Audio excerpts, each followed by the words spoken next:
Welcome to Psychology Today.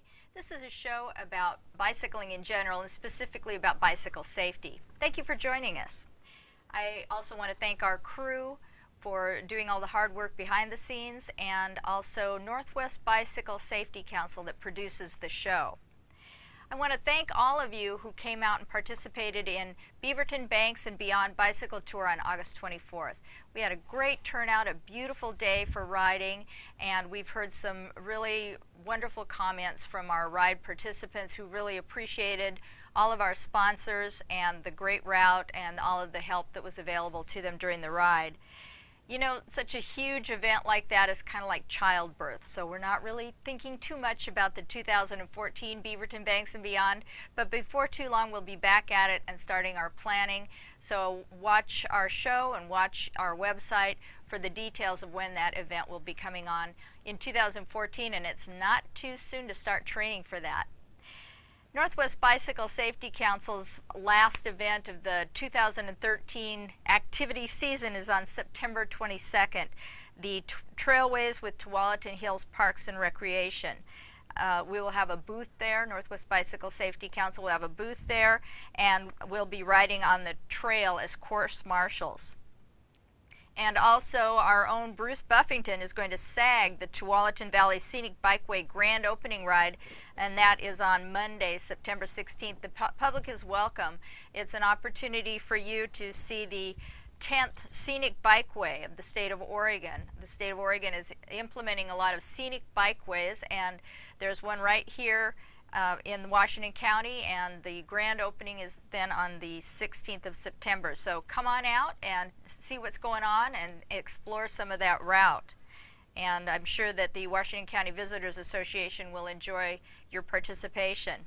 Also, Rob Buchanan and Bruce Buffington will be helping Impact Northwest in Portland through Bikes for Humanity PDX, and they'll be providing and fitting helmets, and that will be in October. It's the third year we've participated in that, fitting helmets for 8 hours a day for 2 days, and really feel that we reach people that are in need by participating in that event.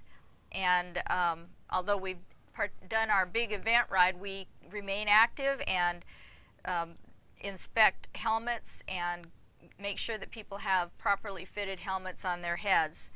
And we use a great crew of volunteers through Northwest Bicycle Safety Council to participate in all these activities and fit those helmets.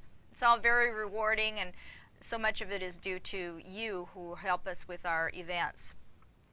So we'll be using our profits from Beaverton Banks and Beyond for activities throughout the next year. And if you need more information about what we do and how we do it, or if you want to participate in any way, go to our website for Northwest Bicycle Safety Council and like us on Facebook. So let's get on with our show. Our guests might inspire you to try something different. We're going to talk to Alex Croy about cyclocross, which is just really fanatically popular here in the Portland metro area. And so we've got him waiting here in the wings. He's going to talk to us about that. And welcome, Alex. Thank you. Thanks for joining us on Psychology Today. Why don't you start by telling us a little bit about yourself? My name is Alex Croy, and I've been doing cyclocross now this is my third season, so it never gets easier. It's always fun, and it just keeps coming back year in and year out. Okay, so 3 years, huh? What kind of riding have you done in this summer? Because you've got some experience now. You know where you need to be. What have you been doing this summer to get ready for the season? Road cycling is always good to train up for cyclocross season. Most of my teammates they do a lot of short track, which is kind of mountain biking on a track that's set aside for mountain bikes. But me specifically, I just do road.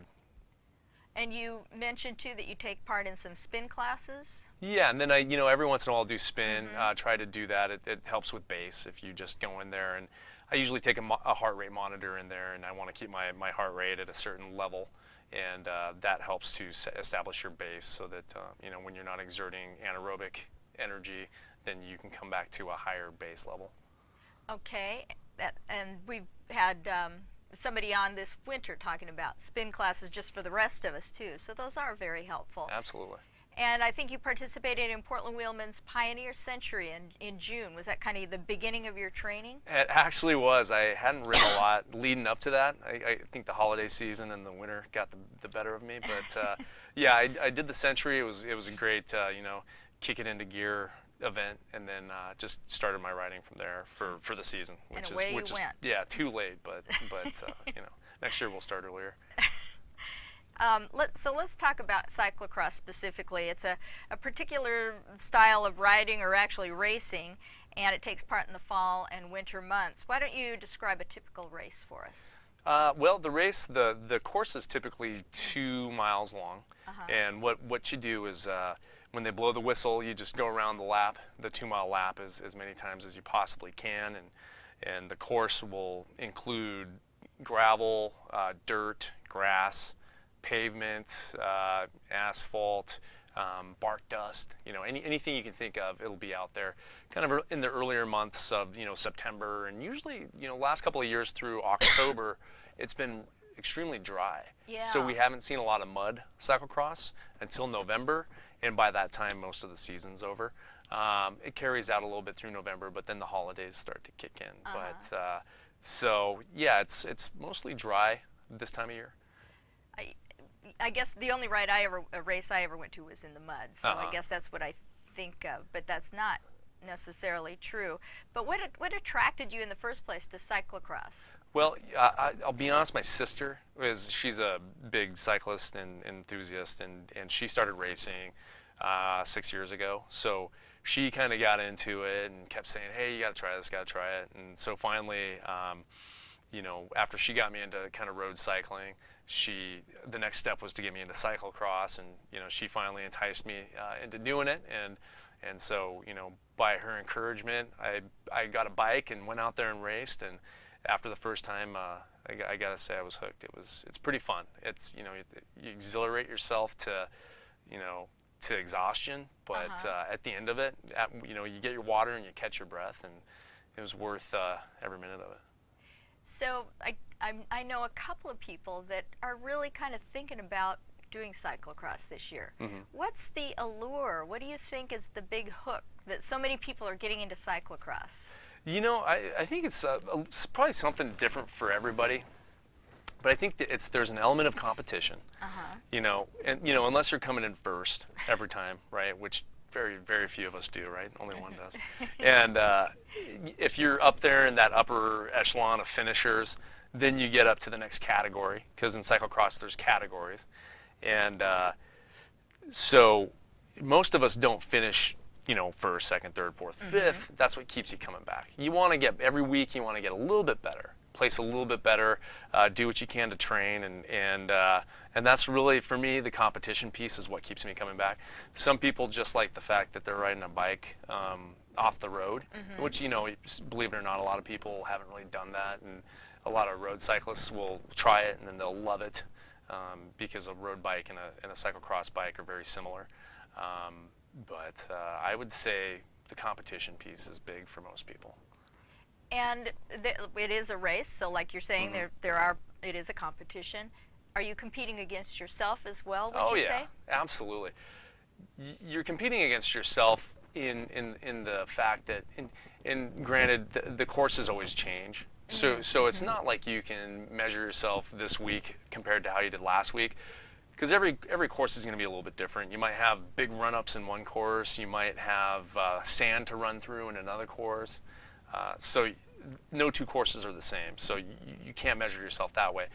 But again, it comes with the placement. It's not that you're beating any one individual, but you always kind of want to place a little bit better the next week than you did the last. So. And why don't you tell us about how you prepared for your first race? First race this year? The first race ever. To be honest with you, I had no idea what to expect. My first race was at the Kruger's Kermesse, and that was in 2011, and I raced the beginners class. And it's called the first unofficial cross race of the year, and it's because they don't have barriers. In order to be kind of a true cyclocross race, you have to have your barriers up, and that's kind of what makes it cyclocross. Otherwise, it's Kermesse. And So that was out there on Kruger's Farm on Savi's Island, Oh, and okay. it's beautiful cornfields, dirt roads, gravel roads, and didn't really know what to expect. Got out there and just raced the course and loved it. Loved being off, on the dirt and the competition piece of it. And my sister said, "Go out, do this. Tell me what you think. I'm sure you're gonna love it." Went out and did it, and yeah, I was hooked. She was right. Yeah. Describe the highlights of your first race. The highlights of the first race. I did finish fourth, and it was out of a field of about, I think, almost 30, kind of pushing up to 30. So I guess that in and of itself was kind of a highlight. Yeah. So I thought, geez, in no time I'll be finished. I'll get first place in all my races, but that's just not the way it works. So how the classes go: C class, B class, A class, and then when I finished fourth, again, the words of wisdom from my sister, she said, skip the beginner class and go, or hop onto the C class. And I was like, okay, I'll try that. I got into the C class, and I was getting my rear end whipped. Yeah. So it takes time, it takes training, and definitely eventually you start to work your way up a little bit. And you keep coming along. So what did you learn from that first race then? That I wanted to go back and do more. Really, I didn't learn much more than the fact that I wanted to continue to compete, and I figured I finished fourth. I might as well hop up to the C class, and I did that, and I've been struggling there ever since. So this is my third year in the C class essentially. So I'm working at it. Good. I'm working on it. So what equipment and clothes and training and things what have you been obtaining to make yourself more successful? So your kit for cyclocross is essentially the same as your road kit, or even your mountain bike kit or your short track kit. Typically, you're just going to have a lycra bib short with a jersey, and that's pretty good throughout the year for the most part. You can get what's called a skin suit, and that's a one-piece suit that has long arms. And legs are the same, but it's oftentimes lined with fleece. Those can be, up there in price. Yeah. But if you have, the means, then they're certainly worth it because they keep you warm, a little bit warmer than just a short sleeve kit does. And you're off and on your bike a lot, so you don't want things that are going to hook onto your bike anymore. You're exactly right. You bring up a good point. On your bike, whereas on a lot of road bikes, you'll see water cage bottle holders, right? Nobody in cyclocross has those. You're essentially a cyclocross race essentially goes from 45 minutes for the C and the B class to about an hour for the A class. A little bit longer because they're a little bit better. But you're going the whole time without water. So it's a full-on exertion for 45 minutes to an hour without water. And so you definitely don't want to get hooked on a water bottle when you have to shoulder your bike to go over a barrier. Tell us about the technique of dismounting and mounting on your bike. That's kind of a learned thing too, right? So you don't hurt yourself? Yeah, there's two different techniques, and a lot of the old true blue cyclocross racers that have been doing it forever swear by bringing your drivetrain side over your bike and putting it through your leg and your bike and dismounting that way.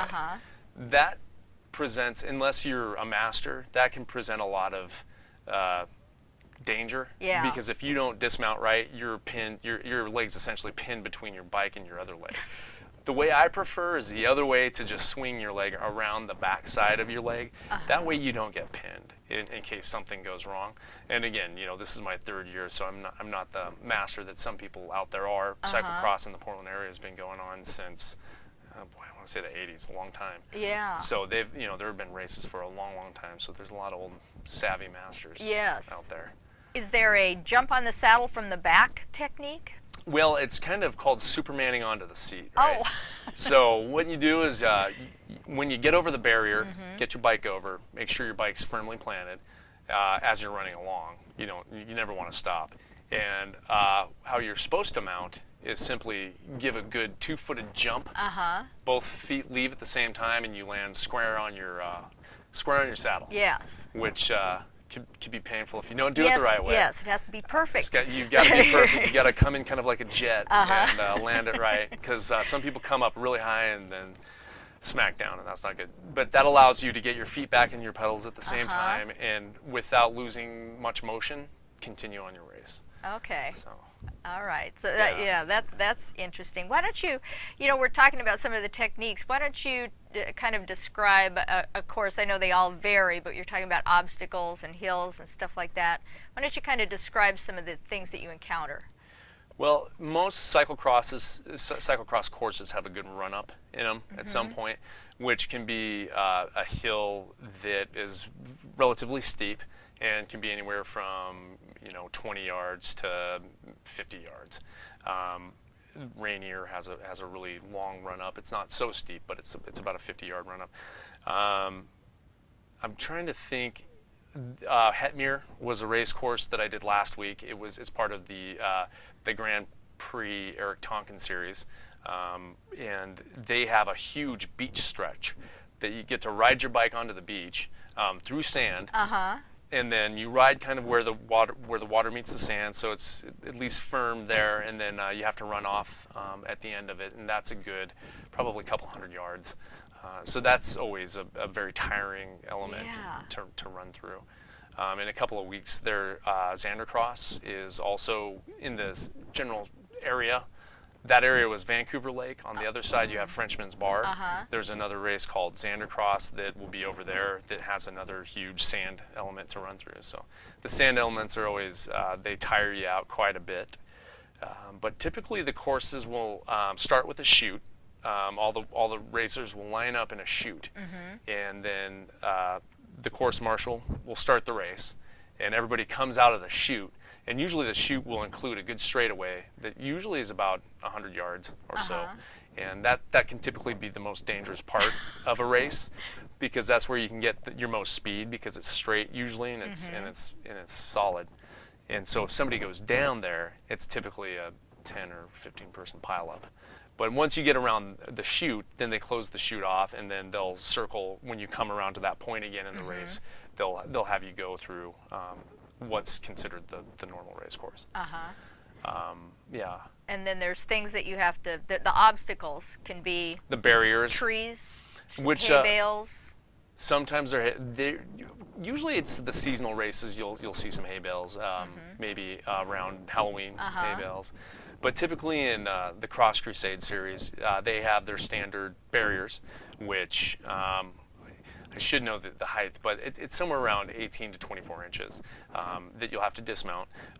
It usually is one barrier, or it'll be two barriers. And then if it's two, you typically will carry your bike, jump over the first, jump over the second, put your bike down, but the singles, you just carry it over the one time.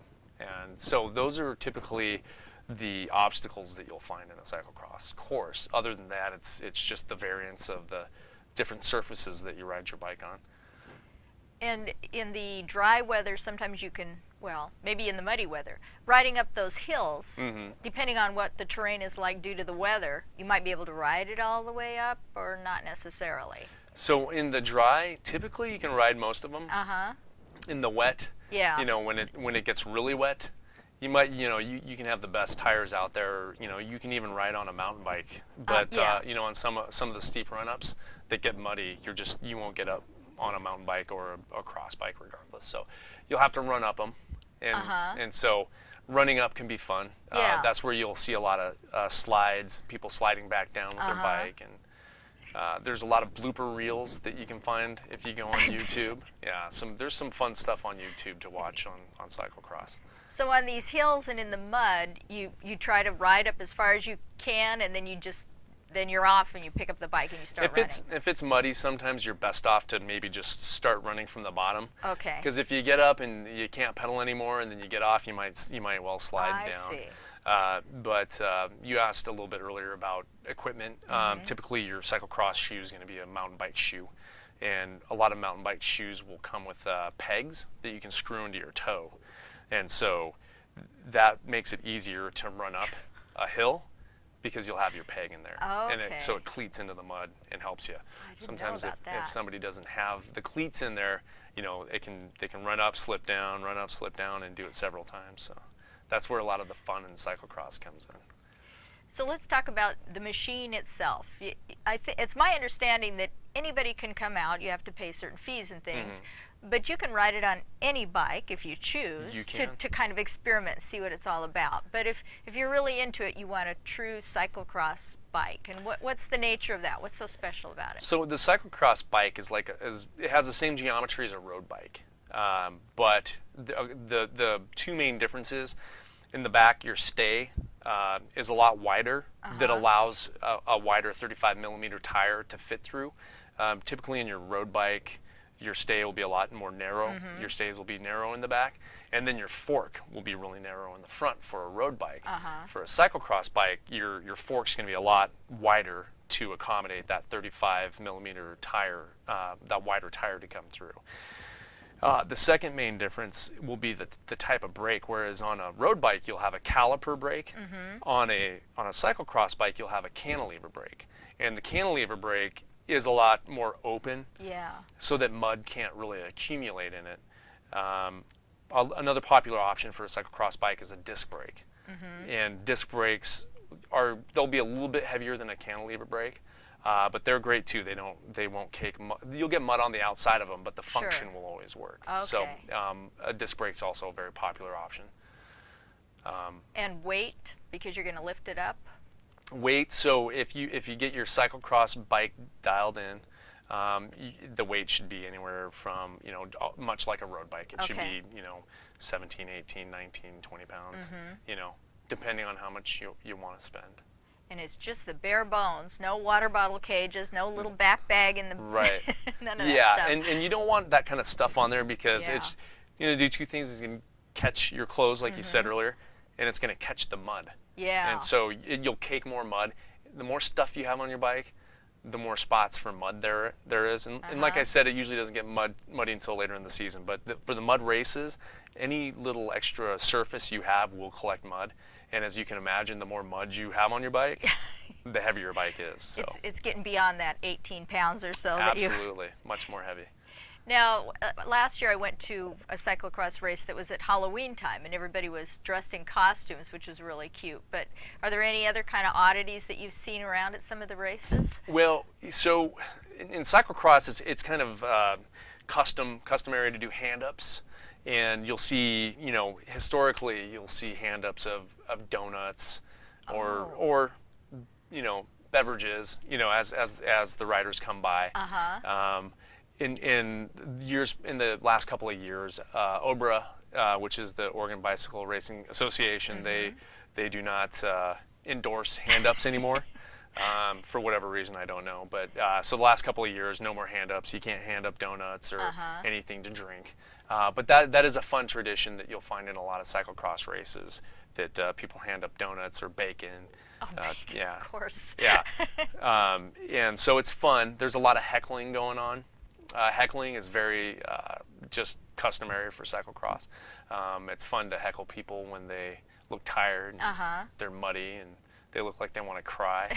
You heckle them and it helps them go a little bit better. So a guy like me, I fluctuate between 200 and 205, so I could race in the Clydesdale class if I wanted to, but I don't. But I oftentimes get heckled, hey, go race the Clydes, or but it's always in good fun. And I hadn't heard that term before people started talking about cyclocross, the Clydesdales. So that's a category of people 200 pounds? It's 200 pounds and over. And over. Yeah, and that's the Clydesdale. And there's a class for Clydesdale racers to race. And so that group is usually somewhere north or south of about 30 racers. In the thick of the season, it might get a little more, but. And what other categories are there? You started in the beginner class. So there's a beginner class. There, of course, you have your women's classes and your men's classes, and they pretty much mirror each other. So you'll have a C class, a B class, an A class, and then you'll have a C Masters a B Masters, and an A Masters, which will typically be 35 years and older. And then you'll also have a class for 50 years and older, and then 60 years and older. And so there's a lot of, just anybody can come out to a race and find a class that fits them. So it's the races include everybody, including kids. There's a kiddie cross that they always will set up typically in the middle of the 2-mile track. They'll set up a little kiddie track, and kids from, just as soon as they can push a bike. You see a lot of little push bikes out there. Little sliders, okay. Yeah, so if it doesn't matter if you're 90 or you're 1.5, as long as you can push a bike or pedal a bike, you're good to race. Fun. And helmets always. Yeah, as you should do regardless. Any OBRA sanctioned event, if you're on your bike, you better have a helmet on. Absolutely. Yeah, you can't race without a helmet. So, let's see. What do you prefer? We talked about the different race conditions because of the wet and the dry, and right now it's dry. What are the pros and cons of each, and which do you prefer? I prefer dry. Dry is kind of nice because you don't get bogged down in all these spots. There aren't the mud spots where you get bogged down in. Because when you're spending a lot of energy in mud and trying to get past a mud element, you can burn a lot of energy through there. And so that by the time you get past that element, you're worn out a little bit. But the downfall to dry riding is oftentimes when it's been dry for a long stretch, dust will get kicked up really bad, and you'll cough up some dust loogies, and you'll get dust snot balls, and your face will be covered in dust. So that can be really brutal especially when your heart rate's at its max and you're breathing as heavy as you can, and all you're breathing in is dust. It can kind of hurt a little bit. So, but on the flip side, when you have the mud, it's always cool. You don't get nearly as hot, and so I guess that would be your benefit in the mud. Yeah. Is it a difficult transition from going from the fall dusty warm to then you have that first rain and it's muddy? I wouldn't say it's so difficult as much as it is just changing your mindset. You just really have to change your mindset. It's nice to come into the September and October races, the early October races that are dry, and knowing that I'll go home and I won't have to spend an hour cleaning my bike. I won't have to track in, my backpack full of muddy shorts, muddy shoes, muddy this, muddy that. In the rainier part of the season, you'll find that mud's all over the place. Yeah, I hadn't thought about the aftermath part of it. Yeah, So you're talking about burning energy and things. How do you prepare as far as fuel before the race? I mean, certainly you've got to drink a lot because you're not going to be drinking while you go. What do you eat? So staying hydrated, hydrating early, a couple days before the event is good, right? It's good to get to a point where the urine's clear, so that that your body's kind of at its maximum saturation point for being hydrated, which is important. And then eating, you kind of want to carb load a little bit, right? I know that everybody kind of has a different diet that they follow. Sure. Some people don't want to eat too much. Some people don't, like me. I don't care what I eat. I'll eat it all. So for me, oftentimes I'll have either some pasta or pizza, a day before or the night before, and it's good to make sure that your glycogen levels are topped off and at maximum. So you definitely don't want to diet before you do a cyclocross race. Do you maybe drink a sports drink or something like that then?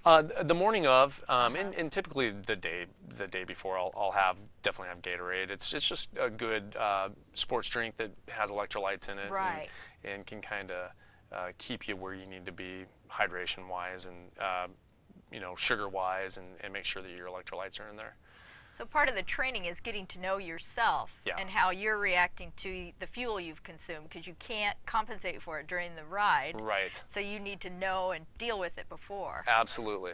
And if you're ill prepared, you'll feel it halfway through the race. Yeah. You'll either say I wasn't hydrated enough, or maybe I didn't eat enough. And that is so frustrating when you did yourself in that way. There's nothing worse than feeling dead legs in the middle of a race. Yeah.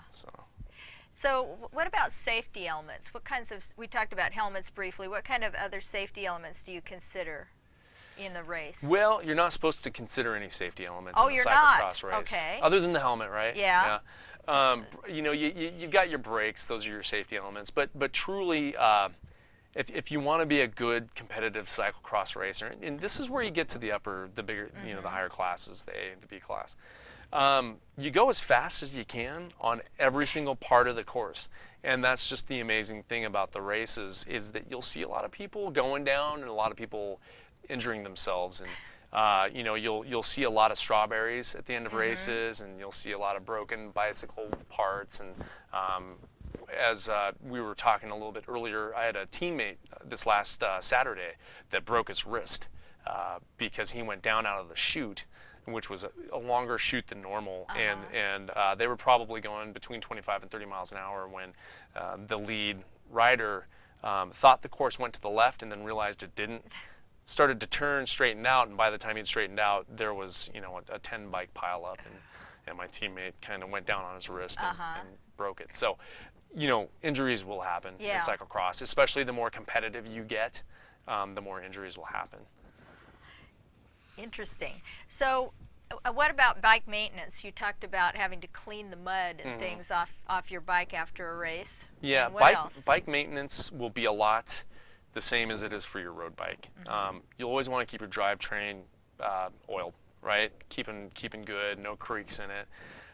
The tough part with cyclocross, it's just like a road bike. It's just that you're going to have mud and dirt always packed on it. So if you have a good hose with some good pressure, you know, just you get the mud off, and then you get the oil in the places where it needs to go.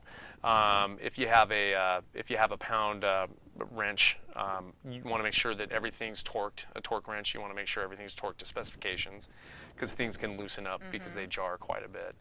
So you want to make sure your crank is always torqued correctly. It's on there. Your handlebars, you always want to make sure that those don't fail, because oftentimes you put a lot of weight on your handlebars throughout the race. You know, if you're coming down a steep hill, you'll have a lot of weight on there, so you want to make sure that they don't go down on you or you know, torque out of alignment. That would be bad. Yeah. So yeah, that cleaning thing, that kind of set me back. Let's talk about the mud. Tell us about some of the local events. You've kind of talked about some of the places you've been to ride, and so tell us about some of those and why you like different courses. Well, so in the Portland metro area, there's kind of two main big series, is what you'd call them. You have the Cross Crusade, which is on Sundays, and then you have the Grand Prix series, which every year they kind of choose a local rider to spotlight. This year is Eric Tonkin, and last year it was Tina Brubaker. Year before that was Molly Cameron. So every year they kind of pick a local rider and they spotlight them, and they're typically from the A class. They're not gonna they're not gonna spotlight a chum like me, but that's a great series. It happens on Saturdays, and so then when the Cross Crusade series begins, and that begins, I believe, in early October, you'll have some overlap between the two series. Luckily, the Grand Prix series is on Saturday, the Cross Crusade series is on Sunday, and then one that I kind of like quite a bit is the Blind Date at the Dairy, and that's held at the Alpenrose farm, and they have a great course up there. That's held on Wednesday nights. So those are some of the more popular series that are in the Portland metro area. What a cute name, Blind Date at the Dairy. Yeah, because it gets, and the reason for that is because the races start later at night, 6:30. It starts to get dark. Oh yeah, no kidding. So hence the blind. Yeah. Cute. So if somebody wants to come out and watch some of the cyclocross events this fall, what would you recommend for observers? I would recommend to go on to obra.org. And on obra.org you will be able to find a spot that says schedules. I believe it's up in the upper right hand corner. Click on the schedule, and a nice calendar will pop up with all the dates nicely laid out for you. Pick a time or a date that works for you, and just go out there. The cyclocross community is extremely accepting, and you know, like I said, if you're 1 and you can push a bike, and if you're 90 and you can still pedal a bike, you know, there's a race for you out there. And they're typically really, you know, the Cross Crusade series, they get really huge when it kicks into full swing. The kickoff race for Cross Crusade is Alpenrose, and it's typically the biggest race of the year. So, and I believe that's early October. So I would say go on to the Ober.org site and look and see when the Alpen Rose Cross Crusade series is. And that's a great day to go out there. They sell frites, which is the Belgian word for French fries. Oh.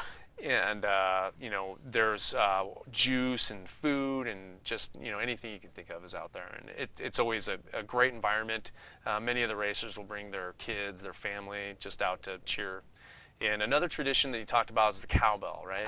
More cowbell. So if you got a cowbell, bring it out there because people love to ring the cowbell. Make noise. Exactly. Yeah, it's very much a spectator sport. It is, absolutely. And you'd be amazed at how many people will show up at a cross race. And how would you encourage somebody that's interested in cyclocross to get involved, like your sister did for you? What words of advice? Just get out there and do it. And like you said, if you know, it doesn't matter what kind of bike you have. If you have a mountain bike, bring it. I would say a road bike would be a little bit hard if you had 23 or 25 millimeter tires, because you would constantly be digging into the dirt. If it was a dry race, maybe you could pull it off, but you'd have to be technically pretty sound. But anything with a little bit of a wider tire, a 35 millimeter, you know, off-road type tire, you know, it can be, and if you can fit that on your road bike, fit it on your road bike and take that out there. But grab a bike and just go out and do a beginner race, and then you'll see what people have, and you'll fall in love with it. Yeah. That's great. Yeah. A lot of people have. It seems to be kind of addicting. Well, thank you, Alex, for talking to us about cyclocross.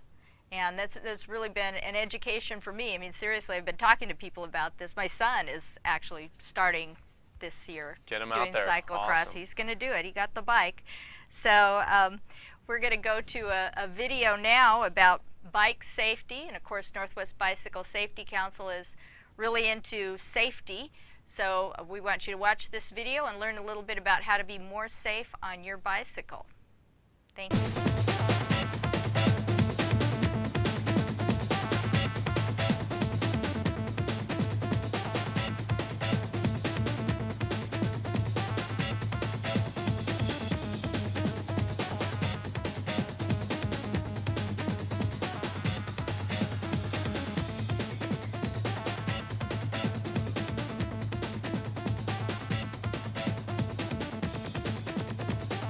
Bike safe, bike smart.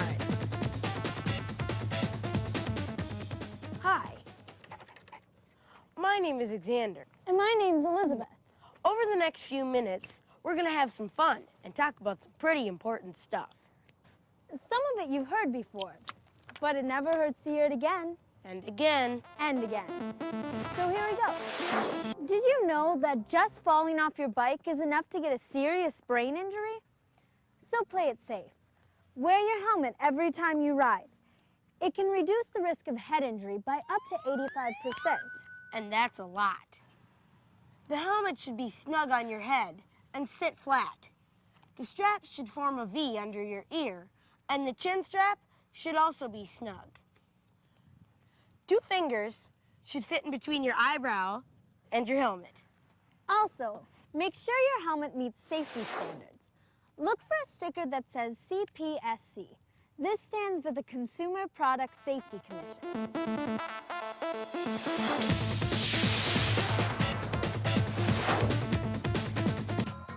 All the stuff we talked about today is common sense.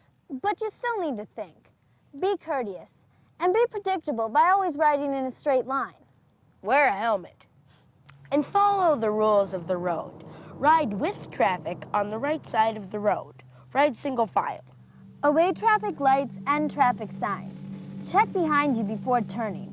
Use proper hand signals. Stop, look left, right, then left again before entering a street. And use caution at an intersection. Make eye contact with other drivers. Be careful around parked cars and watch for objects in your path. And at night, be seen to be safe. Never assume that motorists or pedestrians will see you.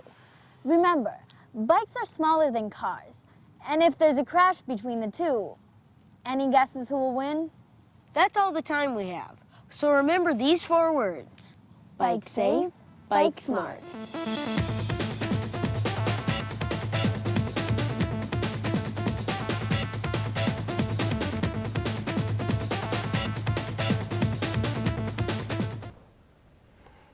And that's great advice. It was kids telling us all this great information about bike safety, but obviously that applies to kids and adults. And the, excuse me, the signals, using your arms to signal and eye contact, all great advice to be safe bicyclists. So take heed. We're back with our second guest, and we've got Craig Engle here, and he's involved with Skout Natural Foods, which we're going to be talking about a bit. Craig is riding with a vengeance, and we're going to find out how he can ride long distances and why he enjoys bicycling, and hopefully that'll encourage you to be getting out there and riding your bike these last days of summer. Craig happens to be employed by Skout Natural Foods, and that Skout Natural Foods is one of our sponsors for Beaverton Banks and beyond. And some of our sponsors for our 2013 ride this past year: Papa's Pizza, the Starbucks community, Just Fruit, Costco, Betty Lou's, Emerald City Smoothie, Dave's Killer Bread, and Advocare. We're also some of our sponsors for Beaverton Banks and beyond. And we had a successful event in large part thanks to our sponsors. And you'll see our sponsors mentioned at the end of the show as the credits run. These sponsors supported us, and so we encourage you to support them because they helped us have a successful event. So welcome. Thanks for coming. Ann. Thank you. Glad to have you here. Now, you're a friend of our producer, Bruce Buffington. How did you two meet? Well, it was through another friend. Coffee introduced me to Bruce about 6 years ago.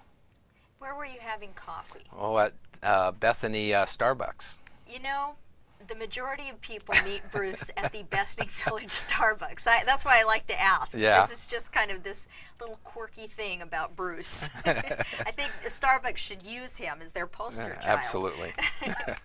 Now, you're an advocate for Skout Natural Foods, and you were one of our partners at Beaverton Banks and beyond. And so we'll talk to a little bit more about their value when doing activities like bicycling a little bit more. But and two, I want to talk to you about the product itself. But what kind of interest did you have in bicycling as a kid? You know, not much as a child, other than just, typical having fun, and through high school, kind of riding a little bit. Didn't get into biking until later. Okay. So tell us a little bit about your bicycling history then. When did you really get interested in bicycling, and Well, why? it was only a few years ago, actually. A friend of mine, Scott Baird, who rides just a tremendous amount, used to ride with Bruce quite a bit, would tell me about all these rides that he was doing, riding up in the West Hills, and it was pretty intense. And he kept encouraging me to, go out and buy a bike and get into it. And a couple years ago, I made the leap and did so.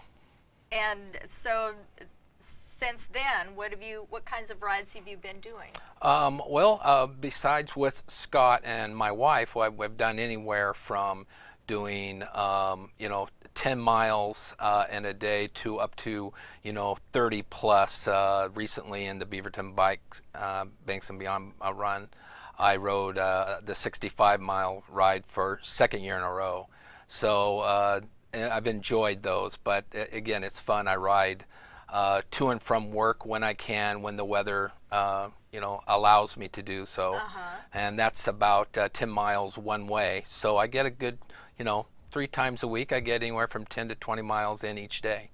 Good for you. I think a 10-mile commute is a little bit long statistically, and so that's really impressive because it takes time to do that. It does. And unfortunately, there's some nice bike lanes out there now, as well as the Fano Creek Trail, which I ride, that takes me right to work.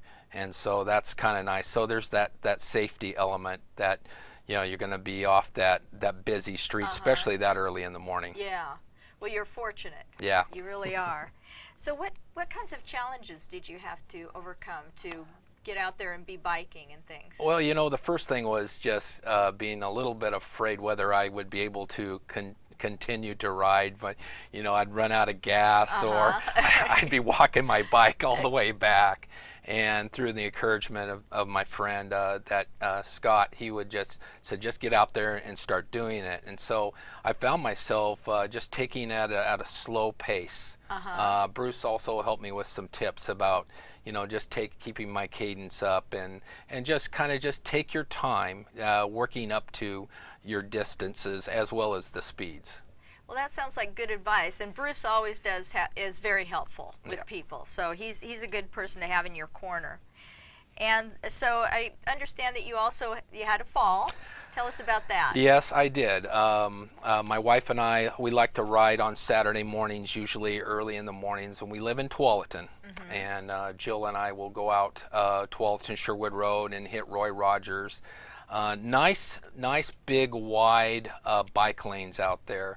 Unfortunately, because of the amount of traffic, a lot of debris gets thrown, and I was riding probably a little too close to her, behind her, and we went from sunlight into shade, and my eyes didn't adjust, and she saw this large piece of wood laying in the bike lane, and I was too close to her to not see it, and so she swerved and tried to warn me, but I had already hit it, and I did a complete flip, landed on my shoulder and my hip, slashed my leg a little bit.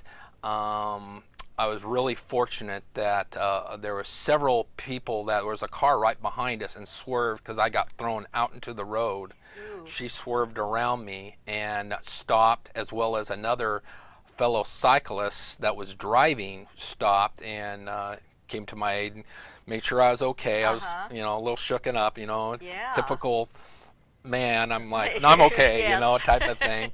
But when I stood up, I got a little woozy. And I did not realize that my wife said I had slammed my head down.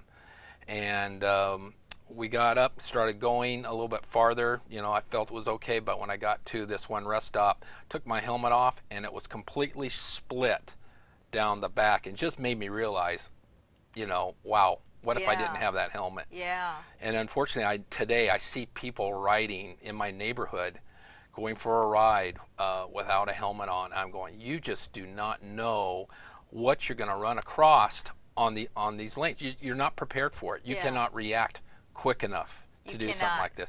So it just really, made me realize, I thought about Bruce the minute I hit it. He was like, because, promoting the bike safety with the helmets and stuff. So now you're a believer. Oh, absolutely. It sounds like you were before, but now you're really a believer. Absolutely. So tell us about some of your riding. For instance, this year you said you did Beaverton Banks and Beyond, the Metric Century, which took you all the way up to Stubbs Stewart. Yes. Which is a climb. Yeah, that was probably, this year, that was probably my longest ride and my more intense ride. Though I do several rides, like I said, with Scott, where we'll start off in like a Saturday morning in Bethany, and we'll ride out to Pumpkin Ridge and back. And so there's some little hills, some nice rolling hills, but then we'll also do some things up in the West Hills, which are only like 30 miles, but they're intense hills. My wife and I, Jill, we love to ride out to the Banks to Vernonia Trail.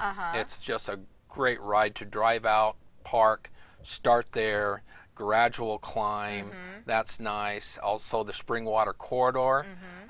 We'll do the full 40 miles there. Oh, I see. And stuff, and that's nice. And there's getting to be a lot more people out there, so once again we're realizing how much you have to do single file at the right time, because there is a lot of people. You're just waiting for an accident to happen with the amount of people that are out there today. Good point. And I know as a ride leader, there's the instructions to give your riders when you're riding on the street, but you also need to talk to them about the protocols of riding on a bike lane. Absolutely. And both of those trails, the Beaverton, the Banks Vernonia linear trail, is also gaining a lot of popularity. Oh, absolutely. Seems like just a few years ago you'd say, have you been on the Banks Vernonia? And they go, oh, no, not yet. Now they all say, oh, yeah, I've been out there. So it's getting crowded. Absolutely. Yes. What great places to ride and not have to worry about traffic. Yeah, and it's nice because there's a lot of areas. I grew up in McMinnville, and my wife and I will go out there to go visit my mother, and we'll go out and we'll ride out in the hills out there, and it's nice because there's no traffic out there, and it's just a fun ride. We live in a great area for that kind of rural riding and very little traffic.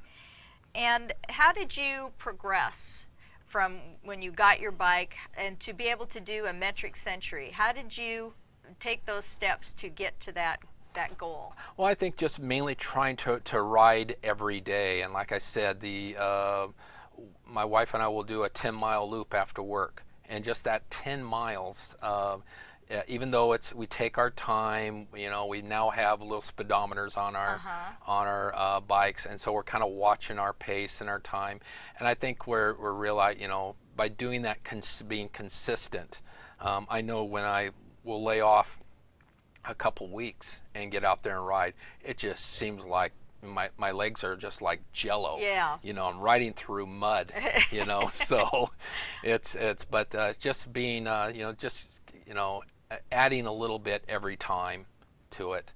And then of course, you know, trying to make sure you're eating correctly, you know, prior to the ride. I found out real quick, there's been times where we hadn't eaten anything and then we're just exhausted during the ride. And some of those evening rides that you're trying to use that summer light in after work and things, you're right, a lot of times you've had lunch, you don't have time to eat dinner, and you're right, you're running on empty at that point, so you kind of have to think about those things. Food is fuel when you're a cyclist. Absolutely. And speaking of that, let's talk about your Skout natural foods. So you're obviously an advocate for them. Tell us about the Skout products in general. Well, Skout Natural Foods was developed here in Oregon back in 2009 by a gentleman by the name of Jason Pastega. And he was just looking for something, a very natural trail bar. He was a hiker and stuff. And so he came up with this product. It's all natural, it's gluten-free, it's soy-free, it's certified kosher, certified organic. So it's just a real natural, clean bar that you can feel good about eating. And what's incredible is that you can actually read the ingredients on it, you know, and that's what he was after. So it's just a really good source of energy mixed with carbs and protein, just the right amount that you need. And for cycling, you know, we need that, the carbs to give us that energy, and then the sustainability. So it's got non-refined sugars in it from all the fruits, so that's going to give you that extra energy. And I know you talk about being a natural, clean bar. I've been on big rides where I'm eating a lot of chemical-y stuff that you can't read the ingredients on. And on a long day of consuming that stuff, I literally start feeling kind of yucky. I think my organs are getting full of chemicals and stuff, and they're not happy. So and I think too, on Beaverton Banks and beyond, we have riders that really express their appreciation that we do have gluten-free options and that sort of thing, because otherwise they have to bring everything because we haven't met their needs. So that's really appreciated. So you were a sponsor at Beaverton Banks and beyond. What was your hope that you would provide for our riders with your product? Well, to go back to the idea of providing them with something that was very clean. We just wanted the people out there to know that there was something that they can consume and feel good about eating, you know, and know that we also wanted to kind of really show them that, hey, here's a local product here for you here. Again, it's made right here in Oregon, and this is something that you could just definitely feel good about eating. And it's a lot of people are very concerned about ingredients and stuff, and so we find that one of our ways to with our products is get out there and you know, get them where they work, get them where they play, and then hopefully you're going to drive them to retail and get those sales, because it's all part of marketing. Sure. And you're right, we need to try things. So it really helps that you're out there at our event, and that way we try and go, whoa, wow, I like Yeah, it's this. a great avenue for to do trials. Yeah, because otherwise I think we're kind of in a rut, aren't we? We go to the store and we get what we've always gotten because we know that. Yeah, We're a little afraid to try something new. Yeah, absolutely. just don't know. So we appreciate that. So you are into cycling now, and what words of encouragement might you have for somebody that's kind of where you were a few years back until you were encouraged to get on a bike? You know, just jump into it, but go ahead and make sure you talk to maybe somebody else that has been cycling for a while. I think they'll find that there's a lot of people that'll encourage them and kind of give them tips on how to get started. You know, I went and spoke to the local bike shop and started talking to them a little bit about, and they definitely will steer you in the right way on starting out. Not too expensive a bike, but not something on that's a lot less, you know, of a bike. So, you know, that's kind of what you're looking at. Well, that's interesting. Yeah, go to a bike shop and talk to them, and hopefully they'll help steer you right. So thank you very much for joining us and telling us about the Skout products, and thank you for being a sponsor for Beaverton Banks and Beyond. I'm looking forward to it next year. You bet. Like I said, we're still kind of getting off that, so yeah. We'll be back, and we'll be giving you a call to be back on, absolutely. on that. Thank you so much, and thanks for sharing your riding experiences. I hope that some of our viewers will be encouraged by your experiences, that they can come out and ride with us too. Thank you, Ann. And I want to let you know, Bruce Buffington and I both lead rides through Portland Wheelman Touring Club. Go to their website, pwtc.com, and look for our names and come out and ride with us. We'll be happy to help you, encourage you, give you tips, that sort of thing. So we lead a lot of rides, and they're for beginners. We're not going to leave you behind, and we'll help you become a cyclist. Thank you for joining us for the Psychology Today, and thank you for helping Northwest Bicycle Safety Council by supporting Beaverton Banks and Beyond this year of 2013. We will be back next year, but can't give you any details just yet until we get things organized. But think about joining us next year for Beaverton Banks and Beyond, and check out Northwest Bicycle Safety Council's website for more about what we do in the community all year long, and maybe you can help us and join us with bike rodeos and helmet fittings. We're a very active organization, and I want to thank you again for joining us. Again, please come out and join us for bike rides. Bruce and I both have rides coming up in the coming months. Even through the winter, we'll ride. A lot of my rides are very short. Thank you.